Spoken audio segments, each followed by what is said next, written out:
Kumusta mga kaibigan? Isang kwentong muli ang aking ibabahagi sa inyo na tiyak nakapupulutan nyo ng aral. Pero kung bago ka pa lang sa aking channel, ay pakilike po ng ating video. Pakiclick ng subscribe button, gayon din ng bell icon para lagi po kayong updated sa mga parating pa na upload. Matagal akong nakatulala sa kawalan. Nandito pa rin ako sa lupa namin. Sobrang bigat ang dibdib ko. Gusto kong saktan ng paulit-ulit si Nathan dahil sa mga sinabi niya. Napakawalang hiya niya. Hindi ko lubos maisip na may katulad niyang tao. Gusto kong magiganti sa kanya. Pero papaano? Wala akong kakayang gawin iyon sa kanya. Makapangyarihan siyang tao. Kayang-kaya niyang gawing miserable ang buhay ko.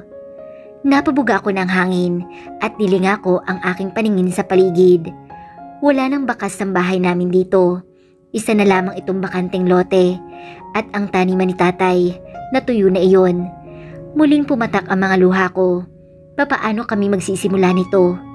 Nailing ako at pinunasan ang mga luha ko. Mabuti nang umalis na muna ako dito dahil mas lalo lamang nadudurog ang puso ko. Tinahak ko ang daan patungo sa bahay ni na Jenny at makalipas lamang ilang minuto ay tanaw ko na ito. Huminto ako. Napabuga ako ng hangin at nagpakawala ng isang pekeng ngiti. Pinunasan ko pa ang mga mata ko upang mawala ang bakas ng pag-iyak ko. Wala naman akong planong ilihim sa kanya ang tungkol dito, ngunit sadyang hindi pa ako handang sabihin iyon kay Jenny. Saka na lamang kapag hindi na ako nasasaktan. Sobrang durog na ako. Nagkagulo na sa party ni Mayor Fuentes. Niyurakan nila ang pagkatao ko. At ngayon ay ito naman ang nangyari. Minsan ay napapaisip na ako kung ano ba ang naging kasalanan ng pamilya namin kung bakit nangyari ito sa amin. Sa pagkakaalam ko kasi ay walang kaaway ang mga magulang ko. Wala kaming tinatapakan na tao. Sa pangalawang pagkakataon ay muli akong nagpakawala ng buntong hininga. Muli kong inihakbang ang mga paa ko patungo sa bahay ni na Jenny. Kumatok ako ng isang beses. Agad naman iyong bumukas at sinalubong ako ng kaibigan ko. "Isabela!" Gulat na sambit ni Jenny at agad akong hinila patungo sa kwarto niya. Tahimik naman akong sumunod sa kanya kahit napansin kong kami lang dalawa ang nandito sa loob ng bahay. "Akala ko sa linggo ka pa uuwi. Mabuti't pinauwi ka na ni Nathan." Anito, pagkapasok namin sa loob. Napansin ko pa ang pagpasada nito ng tingin sa suot ko. "Bakit ganyan ang suot mo? Nasaan yung gown mo?" Dagdag pa ni Jenny. Hinila nito ang isang upuan at pumesto sa harapan ko. Tumango ako ng tipid at ngumiti. Wala na ata siyang kailangan sa akin, kaya pinauwi niya ako dito. Ani ko, at nag-iwas ako ng tingin. Hindi ko magawang tumingin ng diretsyo kay Jenny. Nag-aalinlangan kasi ako at baka mapansin niya na may tinatago ako. Narinig ko ang pagtikim nito. Inabot pa ni Jenny ang kamay ko at pinisil iyon. Napatingin ako doon. "Parang malungkot ka, Isabela. Okay ka lang ba?" Hindi ako nakaimik. Wala akong naging tugon sa kanya. Sobrang bigat kasi ng dibdib ko at parang sasabog ito. Naramdaman ko ang muling pagpisil ni Jenny sa kamay ko. "Alam ko na masyado ng personal, Isabela, pero may nangyari ba sa inyo ulit kagabi ni Nathan?" Anito na may pag-aalinlangan. Napatingin naman ako sa kanya. Walang pagdadalawang isip na tumango ako. Alam naman kasi ni Jenny kung saan umiikot ang kasunduan namin ni Nathan. Hindi ako nito huhusgahan. Napapikit si Jenny sa naging tugon ko. Nailing pa ito at nang idilat niya ang kanyang mga mata ay mapait itong ngumiti sa akin. "Katulad ng sinasabi ko sa'yo, hindi kita huhusgahan, Isabela. Pero sana ay mag-iingat ka ha. Huwag mong hayaang magbunga ang ginagawa niyong dalawa. Masyado pa tayong bata. Ikaw, masyado ka pang bata para sa responsibilidad na pagiging ina." Malumanay na boses ni Jenny. Nakaukit na rin ang pag-aalala sa kanyang hitsura. "At isa pa, ay hindi ka sigurado kung papanugatan ba ni Nathan ng bata. Oras na magbunga ang ginawa ninyong dalawa." Dagdag pa ni Jenny. Tumango naman ako. Alam ko iyon at katulad ko, siguradong hindi rin gugustuhin ni Nathan na magbunga ang ginagawa naming dalawa. Kawawa ang bata kapag nagkataon dahil bukod sa wala akong kakayahang buhayin siya, ay hindi rin siya magiging maswerte dahil masama ang kanyang ama.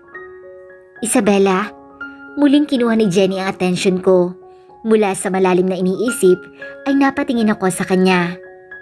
Ano yun, Jenny? Napatikim ako. Total, natanong na rin kita ng napaka-personal. Tatanungin din kita ulit kung may ginagamit ba na contraceptive si Nathan sa tuwing may nangyayari sa inyo. Mahinang anito. Importante kasi iyon para hindi ka mabuntis, Isabela. Pinag-iingat lang kita. Natigilan ako. Bigla ay nag-iwas ako ng tingin kay Jenny nang may mapagtanto ako. Walang ginagamit si Nathan at kagabi, ngayon ko lang naalala na may naramdaman akong inilabas niya sa loob ko. Bigla ay kumalabog ng malakas ang dibdib ko. Isabela, pagkuha muli ni Jenny ng atensyon ko, napakurap-kurap ako. Oo naman, gumagamit siya. Pagsisinungaling ko at saka nag-iwas ng tingin. Hindi pwedeng malaman ni Jenny na kabaliktaran ang sinasabi ko. Mag-aalala lamang ito at saka kagabi lang naman ang unang beses na nagawa iyon ni Nathan. Imposibleng may mabuo ka agad. Malabo iyon. Napabuga ng hangin si Jenny na tila nakahinga siya na maluwag dahil sa sinabi ko. Mabuti naman, basta mag-iingat ka, Isabela. Kaloob ng Diyos ang bata. Pero sa mga pagkakataong ito, huwag mo munang dagdagan ng isa pang pagkakamali ang pakikipagsundo mo kay Nathan. Walang ibang mahalaga ngayon kundi ang kinabukasan mo. Tipid ng ngiti lamang ang tinugon ko kay Jenny. Hindi na ako nagsalita pa at baka mapansin niyang nagsisinungaling lang ako. Napakadami kong iniisip para dumagdag pa ang mga sinasabi niya. Ayoko munang mag-overthink. Gusto ko na munang ipagpahinga ang isipan ko. Maiba ako. Nag-almusal ka na ba, Isabela? Maagang nagluto si nanay ng agahan kanina at lumuwas sila ni tatay patungong bayan. Kumain ka na muna. Umiling ako kay Jenny. Kumain ako sa hacienda, Jenny. An ko naman, pero ang totoo ay wala talaga akong ganang kumain. Sigurado ka ba, Isabela? Tumango naman ako. Naalala ko, Isabela, iyong nabanggit mo kagabi nung tumawag ako. Anong nangyari kagabi? Nasa party din si Nathan? Anong sabi ni Adrian at sumama ka kay Nathan? Alam ko naman na hindi ako titigilan ni Jenny tungkol dito. Kaya napagdesisyonan ko nang sabihin sa kanya ang mga nangyari kagabi. Wala akong pinalagpas na detalye mula sa paliliit ng auntie ni Adrian hanggang sa lumuhod sa harapan ko ang mag-asawang Fuentes. Salubong ang magkabilang kilay ni Jenny nang matapos kong sabihin sa kanya ang lahat. Iwasan mo na yang si Adrian, Isabela. Wala din yang madudulot na maganda sa'yo. Napakamata pobre at mapanghusga naman pala ng pamilya niya. Imbyer na sila. Nagkamali ng binoto si nanay ng mayor dito sa Cordova. Galit na anito. Napabuntong hininga ako. Iyan din talaga ang plano ko. Siguro naman hindi na ito magpapakita sa akin dahil sa ginawa ni Nathan. Ani ko naman, siguro ay galit din si Adrian sa akin dahil sa pagluhod na magulang niya sa harapan ko. Napairap si Jenny. Nararapat lang na humingi ng tawad yung mga magulang niya, no? Pero hindi ako magpapasalamat kay Nathan tungkol doon. Gago din ang isang yon. Pero pinagsalikop ni Jenny ang magkabila niyang kamay at bigla ay niyakap niya ako. Hanga ako sa tapang na pinakita mo, Isabela. Masaya ako at lumalaban ka na. Hindi ka na nagpapaapi ng basta-basta. Niyakap ko rin siya pabalik dahil iyon ang kailangan. Kailangan ko maging matapang dahil napagtanto ko na kapag pinakita ko sa mga tao na mahina ka, ay mas lalo kanilang aapihin at aapakan. Kailangan kong lumaban, lalo na at walang magulang nagagabay sa akin ngayon. Bukod sa nangyari kagabi, ay napag-usapan din namin ni Jenny ang tungkol sa ibang bagay, katulad ng mga gawain sa universidad. At matapos noon, ay nagpaalam muna ito saglit na may gagawin sa kusina. Dahil na rin sa ayaw ko munang mapag-isa ngayon, lalo na at ang dami kong iniisip, napagdesisyonan ko nang tumulong sa kanya. Naghugas ako ng pinagkainan kanina, habang si Jenny naman ay naghanda ng lulutuin para sa pananghalian namin mamaya. Nagwalis na rin ako ng bakuran at inipon ang mga tuyong dahon ng mangga sa likod ng bahay nila at saka ko iyon sinindihan. Pinanood ko lamang iyon na unti-unting tinutupok ng apoy. Nagtungo ako sa duyan at nahiga ako doon. 9:00 na ng umaga at kahit mataas ang sikat ng araw ay nare-relax pa rin ako dahil sa sariwang hangin na tumatama sa balat ko. Wala naman akong gagawin ngayong maghapon, kaya mamaya ay bibisitahin ko si tatay at nanay upang kumustahin. Matagal na rin akong hindi nakakapunta sa kanila. Magpapahinga lang ako. Nagpakawala ako ng buntong hininga at saka ipinikit ko ang aking mga mata. Unti-unti na akong kinakain ng antok at dinuduyan na ako ng sariwang hangin. Nakakarinig din ako ng huni ng ibon nang bigla ay marinig ko ang boses ni Jenny. Na galit na tila may kaaway ito. Agad ako napabangon at pinuntahan ko ito, pero nang makita kong sino ang kausap nito ay tumigil ako. Nagtago ako at sinilip lamang sila. Ayaw ka nang makausap ni Isabela. Matapos ang nangyari sa party ay magpapakita ka pa dito? Akala ko mabait kayo. Sigaw ni Jenny kay Adrian. Please, let's talk to Isabela. I couldn't contact her phone.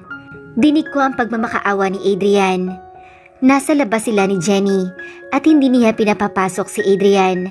Nakasarado ang kahoy na gate. Natigilan ako. Oo nga pala, naiwan ko sa hasyenda ang pouch na dala ko kagabi. Mabuti at cellphone lamang ang laman noon at 500. Wala doon ang card na binigay sa akin ni Nathan para sa perang binabayad niya sa akin. Ayoko naman bumalik sa hasyenda para kunin lamang iyon. Baka ay magtalo lamang ulit kami. Hindi nga pwede. Lumayas ka na dito. Galit pa rin na wika ni Jenny. May kung ano nag-uudyok sa akin na lumapit sa kanila. Ngunit maliban sa nangyari kagabi ay may pumipigil din sa akin ang pagbabanta ni Nathan na lapitan si Adrian. Ayokong pati ito ay madamay sa gulo sa pagitan naming dalawa. Please, ramdam ko ang kadesperaduhan ng boses ni Adrian. Mabigat ang dibdib ko at tila nasasaktan ako at gusto kong harapin si Adrian, pero tinatagan ko ang loob ko. Tumalikod ako at inihakbang ang mga paa ko pabalik sa duyan. Kailangan ko nang iwasan si Adrian. Kailangan ko nang maputo ng ugnayan namin dalawa. Alice, umalis ka na. Huling dinig ko pang sinasabi ni Jenny kay Adrian. Isabela, gising ka na. Manananghalian na tayo. Marahang tapik sa pisngi ko ang gumising sa akin mula sa malalim na pagkatulog. Nang idilat ko ang paningin ko ay bumungad sa harapan ko si Jenny. Inilinga ko ang paningin ko sa paligid.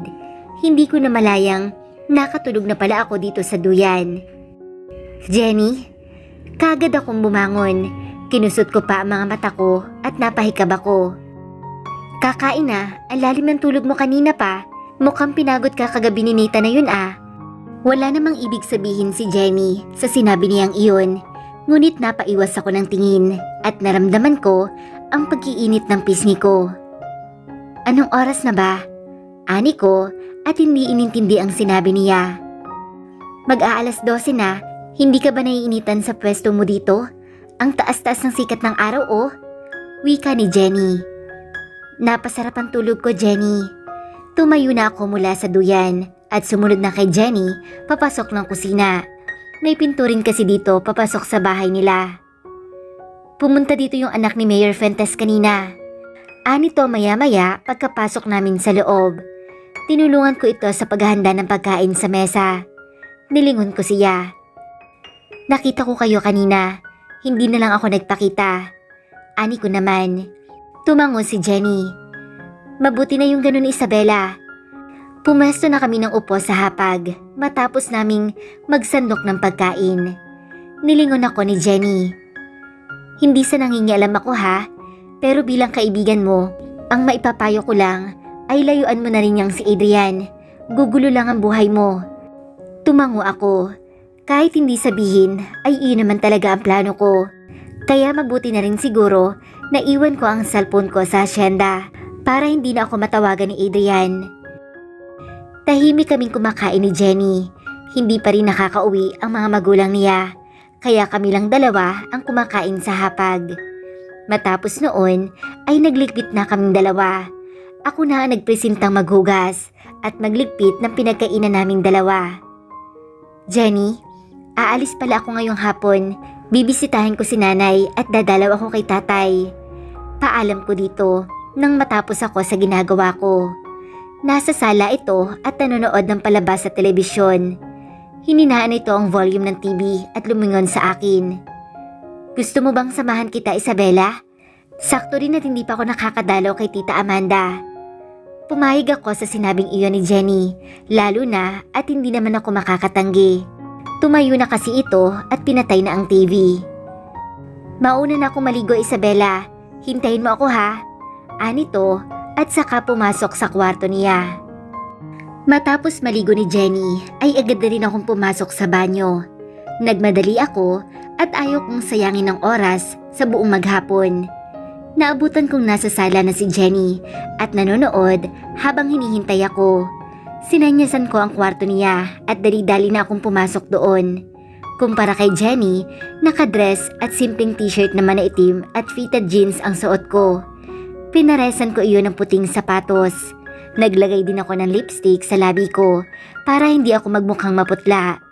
Itinali ko rin ang buhok ko at hinayaang nakalugay ang bangs ko matapos ko iyong patuyin sa electric fan.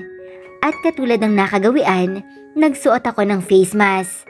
Hindi dahil sa umiiwas ako sa mga tao, sadyang nasanay lang talaga akong magsuot nito habang lumalabas ako. Tara na, Jenny. Ani ko pagkalabas ko ng kwarto niya. Nang makita ako ay pinatay na rin ito ang TV at lumapit sa akin. Sinubukan akong akbayan pero dahil sa matangkad ako ay hindi nito iyon magawa. Nailing ito at natawa naman ako. Pang beauty queen at modelo talagang height mo, Isabela. Naku, kung ako sa'yo, sasali talaga ako sa mga pageant. Sakto rin at ang kinis-kinis mo. May plano akong gawin ang sinasabing iyon ni Jenny. Ngunit sa ngayon ay uunahin ko muna ang problema ng pamilya ko. Alam ko na darating din ang tamang oras na magagawa ko ang mga gusto ko para sa sarili ko. Sisikapin ko makapagtapos ng pag-aaral. Iaahon ko sila nanay at tatay sa kahirapan at magiging modelo ako. Mapapanood ko ang sarili ko sa mga billboard, sa mga naglalakihang gusali.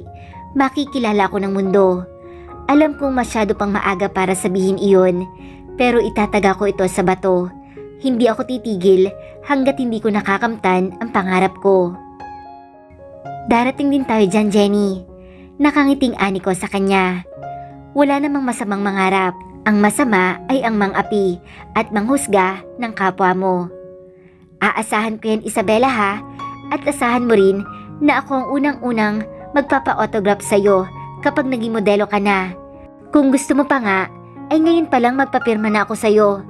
Anitong natatawa. Natawa din ako. Baliw, tara na nga. Ani ko at iginiya si Jenny para mag-abang na masasakyang jeep matapos niyang mailak ang bahay nila. Susulitin ko ang bawat oras at sa Lunes, umpisa na ulit ng bago kong trabaho. Magiging abala na ako noon. Hindi muna kami dumiretso ni Jenny sa hospital at bumaba muna kami sa bangko. Tiningnan ko lang kung nagsasabi ba ng totoo si Nathan na na-deposit na sa akin ang bayad sa pinagawa niya sa akin kagabi. Sa totoo lang, ay hindi ako marunong pumindot sa ATM machine, pero dahil sa tulong ni Jenny ay natuto ako. 400,000? Ang yaman mo pala, Isabela. Wika ni Jenny na makita namin kung magkano ang balance ng card na binigay sa akin ni Nathan. Nailing ako. Bayad yan sa akin ni Nathan sa ginagawa namin. Nag-aalang ang wika ko. Pangpiyansa kay tatay. Ani ko pa. Tumango naman si Jenny. Magkano bang hinihinging piyansa para makalaya si Tito Abner? Napabuntong hininga ako. 500,000. Ano? Bakit ang laki naman yata? Gulat na wika ni Jenny. Tipid akong ngumiti at saka kinuha ang card sa machine. Alam mo naman na walang laban ang mahihirap sa mayayaman, hindi ba, Jenny? Kontrolado ni Nathan ang lahat. Makaulog ang wika ko. At doon pa lang ay naintindihan niya iyon. Tumango ito. Mapagsamantala talaga, binabayaran ka para sa piyansa ng tatay mo kapalit ng katawan mo? Kung tutuusin, ay siya ang dahilan ng pagkakakulong ni Tito Abner? Nailing ito. Ganun talaga, Jenny. Pero pasasaan ba at matatapos din ito? Makakalaya din ako sa kontrata namin ni Nathan.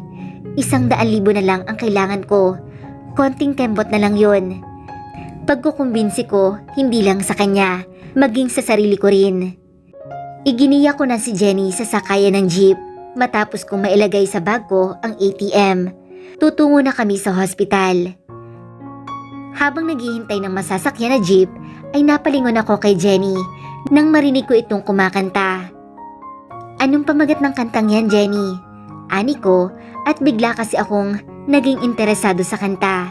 Parang akmang-akma sa sitwasyon ko at sa mga ginagawang kahayupan ni Nathan. Sinagot naman iyon ni Jenny at sinabing tatsulok ang pamagat ng kanta at inawit ng sikat na Filipino-American musician na si Bamboo. Try mong pakinggan yung kanta, makaka-relate ka. Wika sa akin ni Jenny.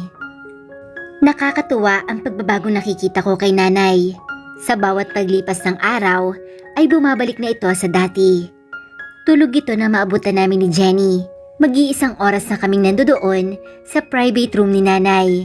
Abala kami ni Jenny sa pagbabasa ng magazine nang bigla ay maramdaman kong tila may nakatingin sa akin. At pag-angat ko ng tingin ay naabutan kong gising na si nanay at nakatingin ito sa akin. Kahit kinakabahan ay agad akong tumayo at nilapitan ito. Naramdaman ko naman ang pagsunod ni Jenny sa likod ko. Nay, ani ko dito, pinipigilan kong huwag maging emosyonal. Sobrang namimiss ko na si nanay at ang makita ang ngiti nito ay tila hinaplos ang puso ko. Isabella, anak ko. Mahinang anito at itinaas ang 2 braso sa akin. Mas kumapit ako kay nanay at dinaluhan nito ng yakap. Binalik niya naman iyon sa akin. Uwi na tayo, anak ko, ayaw ko na dito. Bulong nito. Kumalas naman ako sa kanya at hinalikan ito sa kanyang noo. Huwag kang mag-alala, Nay. Malapit ka na hong umuwi. Pero sa ngayon, magpagaling ka muna ha. Ani ko sa malumanay na boses. Hinaplos ko pa ang buhok niya na tila pinapagaan ang loob niya. Ang tatay mo, kumusta na? Nakakulong pa rin ba? Napaiwas ako ng tingin kay nanay nang makita ko ang bigla ang pagpatak ng luha sa kanan nitong mata. Napabuga ako ng hangin. Nasasaktan ako at kasalanan ko iyon. Nilingon ko si Jenny.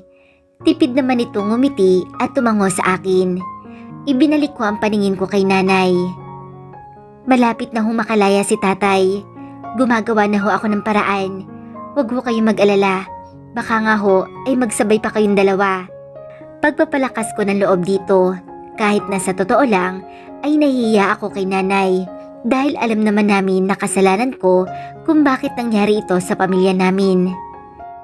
Ikaw, Isabella, kumusta ka na anak? Natigilan ako sa sinabing iyon ni nanay at bigla ay automatikong pumatak ang mga luha ko.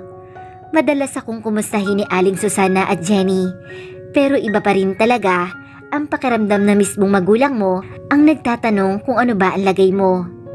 Pakiramdam ko ay gumaan ang pakiramdam ko at lahat ng pinagdadaanan ko ay tila bulang naglaho dahil sa kadagang sinabi ni nanay. Ayos lang ho ako, Nay. Maayos ang lagay ko. Umiiyak pa rin na ani ko. Mabilis ko pang pinunasan ang mga luha ko bago pa iyon mapansin ni nanay. Tumango naman ito at pinisil ang kamay ko. Mabuti kung ganoon. Alagaan mo ang sarili mo habang wala kami sa tabi mo ng tatay mo. Nasaktan ako nang malaman ko kung ano talaga ang totoo mong kaugnayan si Nita na yun para maisalba ang titulo natin.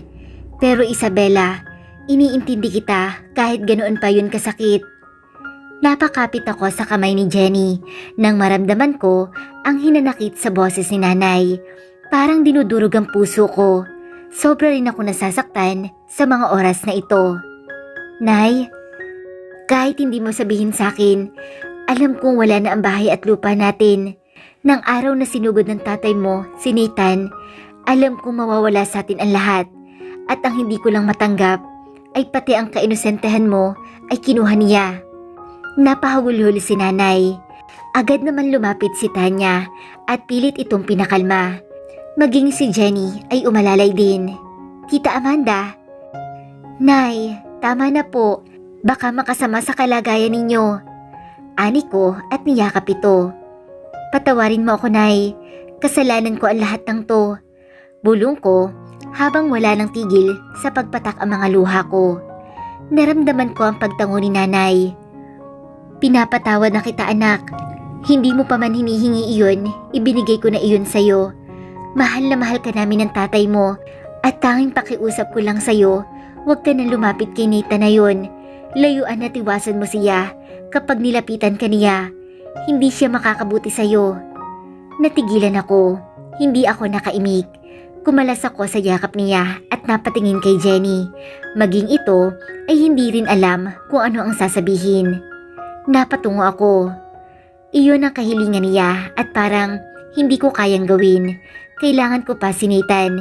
Hindi ko pa pwedeng tubusin ang katawan ko sa kanya. Ngayon ay naiisip ko kung paano ko sasabihin kay nanay kung saan ako kumuha ng malaking pera at naidala ko siya dito sa pribadong hospital. At kay tatay, kahit hindi ko sabihin, alam kong alam na agad nito kung saan ako kumuha ng pera, oras na makalaya siya. At ngayon, ano ang gagawin ko? Masasaktan ko muli sila at alam kong hindi nila ako mapapatawad. Isabella, uminom ka muna ng tubig, kanina ka pang umiiyak. Dinig kong wika ni Jenny sa gilid ko. Tama ang sinabi ni Jenny. Pag-alis pa lamang ng hospital ay hindi na matigil ang pagpatak ng mga luha ko. Mabuti nga at nagawan pa ng paraan ni Jenny kung paano kami makakaalis doon dahil hindi ko na talaga alam ang sasabihin ko kay nanay. Ayoko mangako na susundin ko ang kahilingan niyang iyon at ayoko rin namang magsinungaling at sabihin gagawin ko iyon. Kumapit ako sa patalim at kahit si Nathan ang naging ugat ng problema namin ay sa kanya pa rin ako lumapit. Alam ko na parang ginigisa ko ang sarili ko sa mainit na mantika. Pero anong gagawin ko kung siya lang ang makakatulong sa akin? Napabuntong hininga ako at napailing.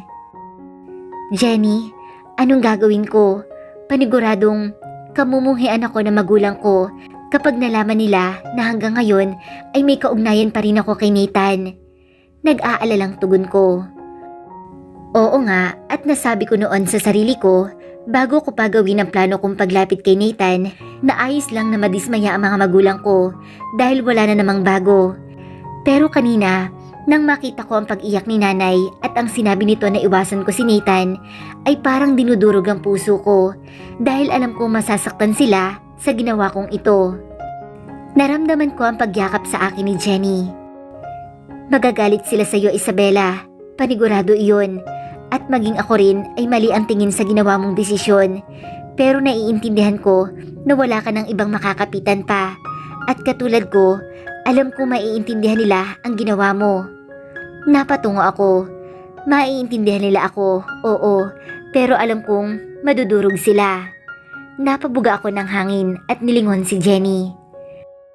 Paano kaya kung itigil ko na ang kontrata ko kay Nathan? Ani ko nang hindi na nag-isip pa.